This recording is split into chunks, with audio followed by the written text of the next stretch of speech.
जो संस्थान के उपकार को भूल जाते हैं, जैसे पशु थोड़ा सा बड़ा होने पर माँ बाप को, ऐसे ही आप लोग। मैं ये उदाहरण तुम्हें इसलिए दे रहा हूं कि आज जो तुमने शपथ की है, यदि कल भी तुम अच्छे मनुष्य थे और कल भी तुम अच्छे मनुष्य बनोगे, तो आज की शपथ को प्राण पर्यंत तक पालन करोगे।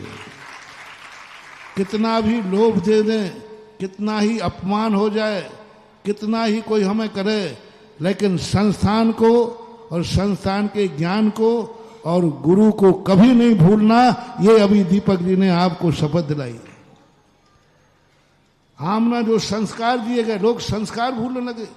5 साल तक जो कुंद कुंद की मूल आमना पढ़ाई गई थी, आप ऐसे ऐसे स्थानों पर जाने लगे, ऐसे ऐसे महाराजों के पास जाने लगे जहां पर कुंद कुंद की मूल आमना का नाम मात्र भी नहीं है, जहां राग विदेशी देवताओं को अरहंत के समान पूजा जाता है, जहां पूजन पाठ की क्रियाएं कुंद कुंद मूल आमना के अनुसार नहीं, वहां जाकर के तुम जाकर के समर्पित हो गए, तो क्या रहा 5 साल के पढ़ाने के बाद। तो ये आज क्योंकि कुछ तृतीय वर्ष के हैं, है ना, कुछ है, तो आप लोगों को ये संकल्प करके जाना है। यहाँ के जाने के बाद कुछ संस्थान के जो कहते हैं तनखैया, जो संस्थान को लोभ में, कसाय में, मान की भूख में यहाँ वहाँ भटक रहे हैं, ये तुम्हें भटकाएंगे, अपने ग्रुप में मिलाएंगे। तुम तो कहना हमारा तो एक ही ग्रुप है, जो श्रवण संस्कृति संस्थान का है वो मेरा भाई है, नहीं तो मेरा दुश्मन है। मेरा भाई है, बस हमें कुछ नहीं करना। और कल एक बात कही थी हमने सारे लोगों को, ये पहली बार बात कही, अपन को कोई अपन को यहां से जाने के बाद अपनी उपजाति किसी को नहीं बताना। तुम्हारी कौन सी जाति है? जैन जाति। बस इसके अलावा कोई पूछे, बाप भी पूछे तो कहना पापा मैं तो जैन हूं। बाप भी कहे कि नहीं बेटा अपन जैन नहीं, फलानी जाति वाले हैं, तो कहना भाई पापा मैं तो अब जैन बन गया हूं, संस्थान में जैन की दीक्षा दी जाती है। उपजातियां बुलाओ। और मेरा वायदा है, यदि सारे संस्थान के बच्चे ये बीड़ा उठा लें कि हमारी कोई जाति नहीं होगी, हमारी जाति होगी जैन, तो मेरा विश्वास है कि 5-10 साल में सारा भारत अखंड जैन बन जाएगा। जैसे चाणक्य ने एक अखंड भारत की कल्पना की थी। अखंड भारत को उन्होंने किसको चुना था? चंद्रगुप्त को। अखंड भारत का सम्राट चंद्रगुप्त। इसी प्रकार अखंड जैनियों का जो उम्मीद है, हमें श्रवण संस्कृति संस्थान के स्नातक और स्नातकाओं से उम्मीद है कि यदि ये बीड़ा उठा लें कि हमारे पास आज के बाद हमारी कोई जाति अपने मुंह से नहीं निकालेंगे, अपने मन में नहीं रखेंगे, हम मात्र जैन हैं, जैन थे और जैन ही रहेंगे।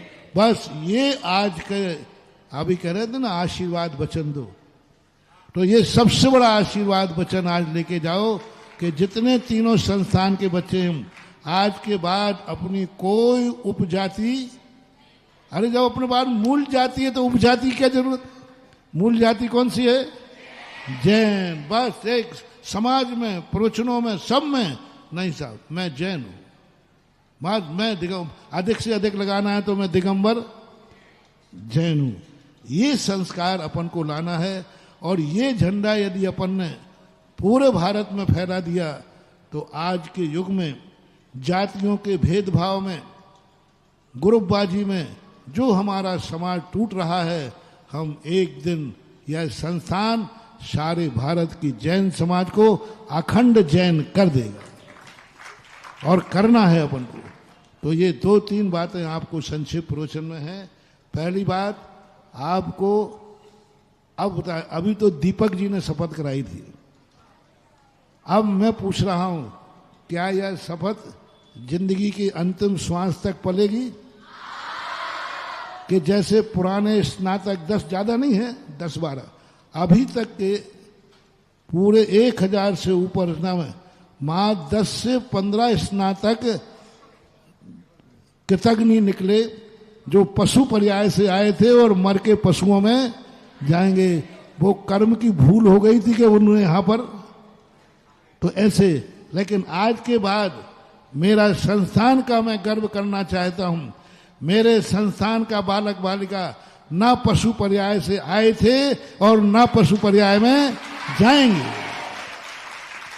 और उसका एक ही नारा दिया, कैसी भी परिस्थिति, मान हो अपमान हो, बल्दियत कभी नहीं बदलना महानुभाव। क्या कहा?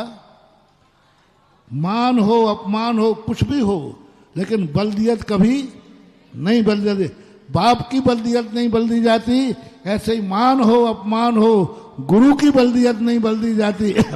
मान हो अपमान हो, कभी माँ को,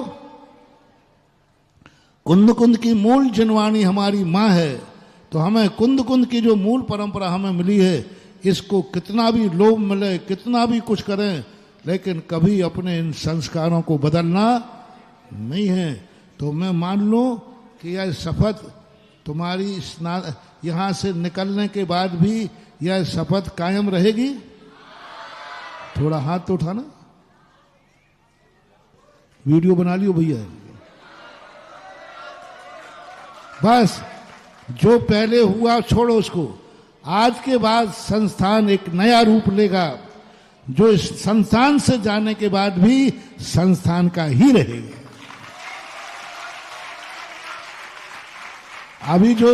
अभी पहले हमसे भूल हो गई, हम थोड़ा सा आप लोगों के ओवर विश्वास में रहे ना। क्या बदमाश बच्चा होता ना, तो माँ कहती है बेटा मम्मी लड्डू दो ना, तो कहती लड्डू तो नहीं दूंगा, खटाई फेंक। अब वो कहता मर गए, खटाई फेंकू तो मजा नहीं आएगा। तो वो धीरे धीरे, ठीक मम्मी मैं खटाई फेंक के आता हूँ, मम्मी देखो मैंने फेंक दी खटाई। और मम्मी कहती हाँ ठीक है, बोले देखो। ऐसे ही जानता था मैं, मुझे लोगों ने अभी तक यही ठग लिया।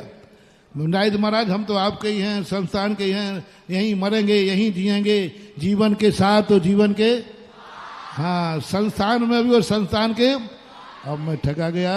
अब वो खैर जो हुआ सो हुआ, अब मत खोदो सुआ, जो हुआ सो हुआ, इतने में बोला सुआ, अब मत खोदो कुआ, सब मिल खाओ मालपुआ।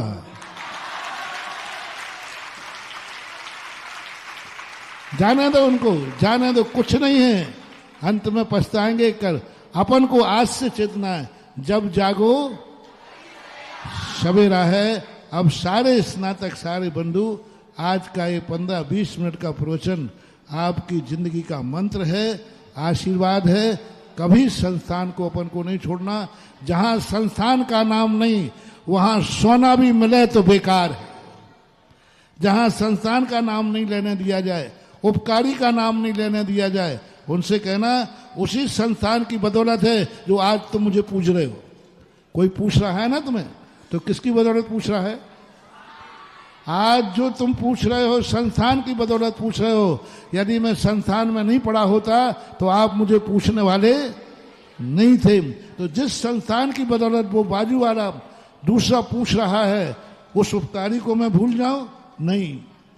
जहां पर जिन उपकार के आशीर्वाद से तुमने प्राप्त किया, तुम उन गुरु को भूल जाओ? नहीं। जहां ये सब चीजें नहीं होंगी, वहां तुम्हारा सोना भी मिले तो अपन को कोई काम का नहीं। इसी आशा विश्वास के साथ आपको आशीर्वाद देते हैं, और अपने आप में कार्य करो। महावीर भगवान